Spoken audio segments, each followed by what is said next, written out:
සත්‍යවාදී ගුවන් තරංග වියමන.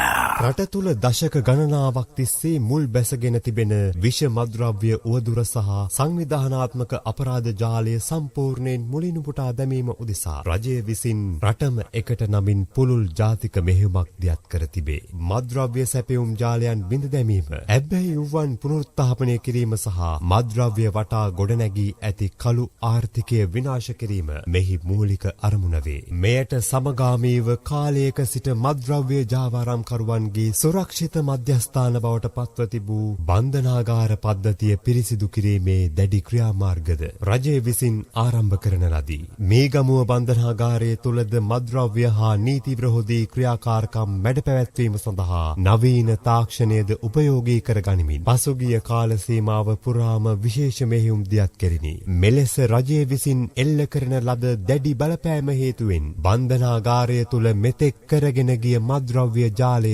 අඩපණ වූ අතර ඉන් නොසන්සුන් වූ සංවිධානාත්මක අපරාධ කල්ලි සහ ජාවාරම්කරුවන් අවසානයේ සාහසික ගැටුමකට මුල පිරීය. පසුගිය 5 වනදා සවස බන්ධනාගාරය තුල ක්‍රියාත්මක වූ මද්‍රව්‍ය වලට සම්බන්ධ අපරාධ කණ්ඩායමක් සහ ඊට ප්‍රතිවිරුද්ධ කණ්ඩායමක් අතර ඇති වූ ආරවුලක් දුරදිග යාමෙන් පළමු ගැටුම හටගත්තේය. එහිදී එල්ල වූ ප්‍රහාර වලින් පුද්ගලයන් කිහිප දෙනෙකු තුවාල ලැබූ අතර දෙදෙනෙකු ජීවිතක්ෂයට පත්විය. බන්ධනාගාර නිලධාරීන්ගේ ක්ෂණික මැදිහත්වීම මත එදින රාත්‍රිය වන විට තත්ත්වය පාලනය කිරීමට හැකිවිය. කෙසේ වෙතත් පසුදින උදෑසන ආහාර පෝලිමේදී මෙම සාහසික කල්ලි කණ්ඩායම් විසින් නැවත වරක් කලහකාරී ලෙස ගැටුමක් නිර්මාණය කරන ලදී. එහිදී තත්ත්වය මැඩ පැවැත්වීමට උත්සාහ කළ බන්ධනාගාර නිලධාරීන්ටද දරුණු ප්‍රහාර එල්ල වූ අතර රැඳවියන් විසින් නිලධාරීන් සතු ගිනි අවි පැහැර ගැනීමටද කටයුතු කර තිබිණි. පාතාල සන්හද්ද කල්ලි එල්ල කළ මෙම බරපතල ප්‍රහාරය හමුවේ බන්ධනාගාර නිලධාරීන් 6 දෙනෙකු එම ස්ථානයේදීම ඝාතනයට ලක්විය. අනතුරුව ආරක්ෂක අංශ සහ බන්ධනාගාර දෙපාර්තමේන්තුව එක්ව නීතියෙන් අවසර දී ඇති අවම බලය උපයෝගී කර ගනිමින් තත්ත්වය මැඩ පැවැත්වීමට පියවර ගත්තේය. මෙම අවාසනාවන්ත හා ඛේදනීය සමස්ත ගැටුම හේතුවෙන් බන්ධනාගාර නිලධාරීන් 7 දෙනෙකු ඇතුළුව පුද්ගලයන් 27 දෙනෙකු ජීවිතක්ෂයට පත්ව ඇති අතර නිලධාරීන් 23 දෙනෙකු සහ රැඳවියන් 54 දෙනෙකු තුවාල ලබා තිබේ. පොලිසිය බන්ධනාගාර දෙපාර්තමේන්තුව සහ විශේෂ කාර්ය බලකාය එක්වගත් ඒකාබද්ධ ක්‍රියාමාර්ග හේතුවෙන් මේ වන විට මේගමුව බන්ධනාගාරයේ තත්ත්වය සම්පූර්ණයෙන්ම පාලනය කර තිබේ. ආරක්ෂක හේතුන් මත සහ නැවත මෙවැනි තත්ත්වයන් ඇතිවීම වැළැක්වීම සඳහා මේගමුව බන්ධනාගාරයේ සිටි රැඳවියන් 700කට ආසන්න පිරිසක් අඟුණකොළ පැලැස්ස, බෝගම්බර, අනුරාධපුරය, පොළොන්නරුව සහ කුරුවිට යන බන්ධනාගාර වෙත වහාම මාරු කර යැවීමට රජය පියවරගෙන ඇත.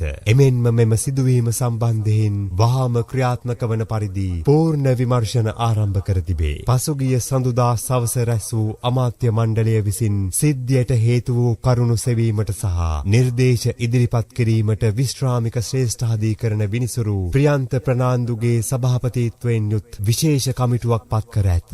මීට අමතරව ශ්‍රී ලංකා පොලිසියේ අපරාධ පරීක්ෂණ දෙපාර්තමේන්තුව සහ කොළඹ අපරාධ කොට්ටාසය මගින්ද පුළුල් සාපරාධී විමර්ශනයක් ක්‍රියාත්මක වන අතර වරදකරුවන්ට එරෙහිව තරාතිරම නොබලා නීතිය උපරිමයෙන්ම ක්‍රියාත්මක කරන බවට රජය ප්‍රතිඥා ලබා දී තිබේ. මෙම ඛේදනීය සිදුවීමෙන් බන්ධනාගාර නිලධාරීන් සහ රැඳවියන් ඇතුළු ජීවිත අහිමිවීම පිළිබඳව ජනාධිපති අනුර කුමාර දිසානායක ප්‍රමුඛ රජය සිය දැඩි කම්පනය සහ ශෝකය ප්‍රකාශ කර තිබේ. රාජකාරිය වෙනුවෙන් ජීවිතය පූජා කළ බන්ධනාගාර නිලධාරීන්ගේ පවුල් වෙනුවෙන් රජයේ උපරිම සහයෝගය හිමිවනු ඇත.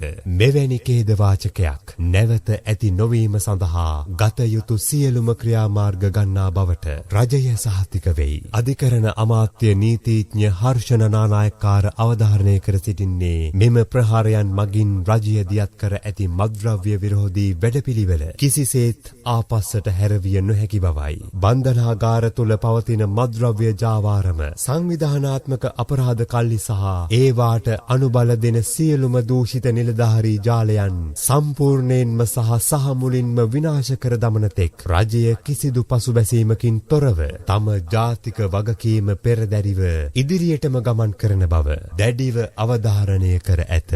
පිටපත නයන තරංග ගමගේ ඉදිරිපත් කිරීම දිනුක මාලිබඩ.